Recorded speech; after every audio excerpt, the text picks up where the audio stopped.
Jangan terlalu tahu banyak urusan orang dan jangan suka mendengar kejelekan orang. Ini yang paling berat ya. Jangan terlalu banyak tahu urusan orang dan jangan sering mendengar keburukan-keburukan orang. Jangan kepo ya. Jangan kepo. Dalam suatu hadis ini diriwayatkan oleh Imam Ahmad, namun dipersihkan oleh para ulama tentang sanadnya. Ya, sebagian ulama mendhaifkan, tetapi Ahmad Syakir menghasankan. Namun maknanya benar. Oleh karena Syekh Utsaimin rahimahullah tatkala membawakan hadis ini mengatakan maknanya benar. Apa isi hadis ini? Dari Abdullah bin Mas'ud radhiyallahu anhu qala, dari Ibnu Mas'ud radhiyallahu anhu dia bersabda, qala Rasulullah sallallahu alaihi wasallam. Rasulullah sallallahu bersabda, "La yuballighuni ahadun min ashabi an ahadin syai'an. Fa inni uhibbu an akhruja ilaikum wa ana salimu sadar." Kata Nabi sallallahu alaihi wasallam, jangan seorang pun dari sahabat-sahabatku menyampaikan kepadaku tentang seorang pun, apapun jangan disampaikan kepadaku. Artinya datang seorang, Ummu tahu enggak ini fulana? Ummu tahu enggak ini? Ummu tahu enggak ini? Ini ibu seperti gitu kan, kurang kerjaan, makanya pembicaraannya membicarakan orang lain. Ya. Kata Nabi, jangan seorang pun dari sahabatku datang kepadaku melaporkan tentang orang lain. Kenapa kata Nabi? Fa inni uhibbu an akhruja ilaikum wa ana salimus sadar. Aku ingin keluar melihat kalian dalam kondisi hatiku bersih. Beda kalau saya tahu si fulana gini, ini brengsek, ini begini. Ya, ini tukang ghibah, ini tukang namimah, ini kalau ke salon sampai 100 juta. Saya tahu semuanya. Begitu saya ketemu, saya punya pemetaan langsung, oh ini gini. Subhanallah. Hati saya kotor. Karena saya tahu kartu-kartu orang. Oh ini gini, ini sama suaminya begini, ini sama anaknya begini, ini sama ini ngontrak rumah enggak pernah bayar. Ini saya tahu repot. Ya. Akhirnya saya tahu banyak urusan orang, hati saya jadi kotor. Makanya kalau ada orang mau cerita, saya ini masalah jadi ustadz seperti. Jadi banyak orang kasih masalah sama saya. Sebenarnya saya tidak mau dengar, tapi bagaimana lagi? Ya. Kalau bisa saya tidak dengar, saya lebih senang. Tetapi terkadang ada masalah yang harus saya hadapi. Orang datang cerita masalahnya, ya sudah. Jadi saya tahu ternyata begini orang.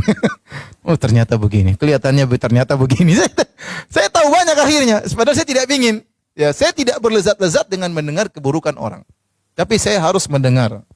Itu qadarullah. Itu sudah apa? Tugasnya apa? Ustadz. Tapi anti siapa? Anti memang ustadz. Hafal ad-duha saja belum hafal. Ngapain dengar cerita-cerita orang? Ngapain dengar keburukan-keburukan orang lain? Lebih bahagia kita nggak tahu kesan orang lain. Lihat Nabi SAW mengatakan, jangan ceritakan kepada diriku tentang seorang pun. Kecuali dalam kondisi-kondisi terpaksa, orang ini minta nasihat. Dan anti merasa bisa menasihati, silakan mendengar. Ya, dia ingin curhat, kalau dia nggak curhat, dia tambah stres ya, kita berarti ikut menanggung kesusahan orang lain. Tidak apa-apa, dengerin. Tapi jangan jadikan kebiasaan. Jangan jadikan apa? Kebiasaan. Karena itu mengganggu kebahagiaan anti.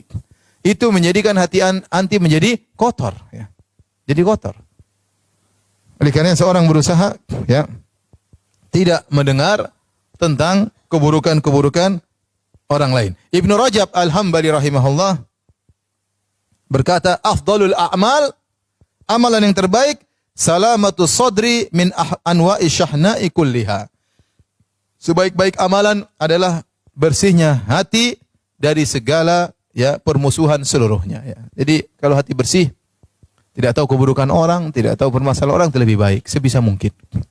Ya, kecuali memang kalau anti diceritakan, nanti bisa kasih solusi, bisa mengurangi beban orang, maka tidak apa, kita berbuat baik sama orang. Tapi kalau enggak perlu, enggak usah. Banyak yang mau kita urus. Kita mau ngurus suami kita mau ngurus anak-anak kita mau ngurus ibu kita, ya. Mengurus diri kita sendiri perlu diurus. Ya, sudah ngaji lama, ilmu enggak bertambah-tambah, sudah lama ngaji, hafalan tidak bertambah-tambah, ya. Sudah lama ngaji, tidak berubah-ubah, masih saja begini, masih saja begitu, ya. Dan seterusnya. Masing-masing kita tahu, ya. Masing-masing kita tahu tentang diri kita. Maka di antara hal yang membantu seorang kiat yang ketiga, agar seorang ya tidak atau bersih hatinya, jangan suka mendengar urusan orang lain, apalagi mendengar keburukan orang lain. Kalau ada orang datang sama kita, ukhti, ada fulan, sudah jangan, saya nggak mau dengar. Ya, kamu kalau ada perlu nasihati dia aja langsung, saya nggak mau dengar. Nggak usah lah, hati saya juga banyak dosa, hati saya juga kotor. Ya, saya tidak ingin dengar tambah kotoran dalam hati saya. Kalau ada orang yang seperti itu bergaul sama kita, putuskan persahabatan. Masih banyak yang siap jadi sahabat bagi kita. Nggak usah malu-malu. Kalau kita malu-malu, pekewuh kita yang sendiri terjerumus dalam dosa, kita yang sengsara, kita menyakiti hati kita. Ada kita punya kawan ternyata suka nyeritain keburukan orang lain. Mohon maaf. Ya. Cari alasan. Ya. Afwan, ana sibuk. Mau sibuk kemana kek, bukan urusan nanti. Pokoknya putus, jangan bergaul dengan dia. Karena kita tidak ingin ya hati kita kotor dengan cerita tentang keburukan-keburukan orang lain. Makanya di antara doa yang diajarkan dalam Al-Qur'an ya Allah Subhanahu wa taala walladzina ja'u min ba'dihim yaquluna rabbana ighfir lana wa li ikhwanina alladzina sabaquna bil iman wa la taj'al fi qulubina ghillan lil ladzina amanu. Ya Allah, ampunilah kami dan ampunilah orang-orang yang sebelum kami yang telah beriman sebelum kami. Wa la taj'al fi qulubina ghillan lil ladzina amanu. Ya Allah, janganlah kau jadikan dalam hati kami ghil itu kedongkolan, jengkelan sama orang lain kepada orang beriman yang lain. Kita ingin kita ketemu orang, kita senyum, bisa senyum sama dia, kita tidak tahu keburukan-keburukannya, ya lebih enak. Daripada kalau kita tahu, ketemu sudah tahu orang ini begini, enggak enak. Terkadang informasi yang masuk sama kita juga ternyata salah. Salah atau benar kita berusaha tidak mendengar. Maka saya ingatkan ibu-ibu yang dirahmati Allah Subhanahu wa taala, waktu kita terbatas, umur kita terbatas, jangan terlalu ikut medsos untuk mendengar keburukan-keburukan banyak orang. Ya. Jangan terlalu ikut medsos. Anti punya dunia sendiri. Ketemu ke teman-teman, kumpul ketemu makan-makan misalnya atau pengajian kayak atau jalan-jalan.